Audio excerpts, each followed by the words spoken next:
ये भैया सुनो ये भाभी घर से न बहरी जई हो। हाँ हाँ, कोरोना वायरस तो चल ही रहा है, लॉकडाउन चल रहा है, सब लॉकडाउन चल ही रहा है। चाहते हैं, बिल्कुल कहेंगे, क्यों नहीं।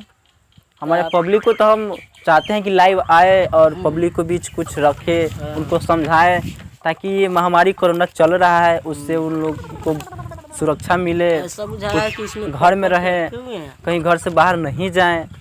तो उन लोग को हम तो समझावे करेंगे, ताकि जो है कि अपने भारत में बहुत ये चल रहा है।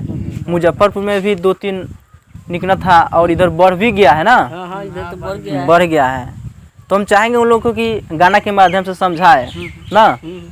तो गाना सुनाते हैं गा। तो गाना के माध्यम से आप कहना कुछ बोलना चाहते हैं तो बोल दीजिए। हम बोल सकते हैं। चलिए। सुनो ये भैया सुनो ये भाभी, सुनो ये भैया सुनो ये भाभी घर से न बहरी जई हो। आइल बाटे।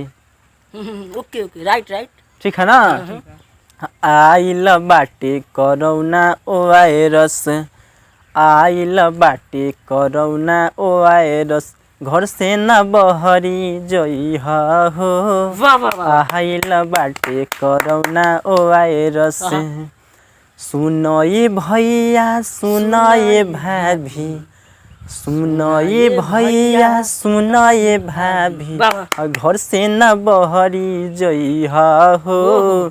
आइल बाटे कोरोना वायरस, आइल बाटे कोरोना वायरस हम मास्क लगा के रही हो। आइल बाटे कोरोना वायरस।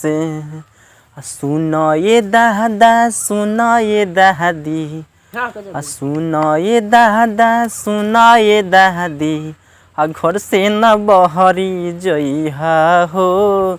आइल बाटे कोरोना वायरस, आइल बाटे कोरोना वायरस मास्क लगा के रही हो। आइल बाटे कोरोना वायरस घर के भीतरी रही हो। आइल बाटे कोरोना वायरस।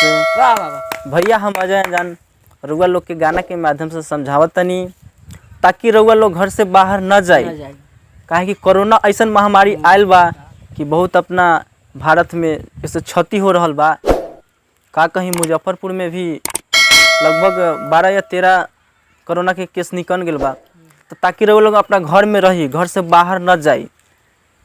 प्रधानमंत्री मोदी जी के पालन के आज्ञा के रउआ लोग ध्यान दे के अथी करी, ताकि अपना घर में रही, कहीं ना जाए।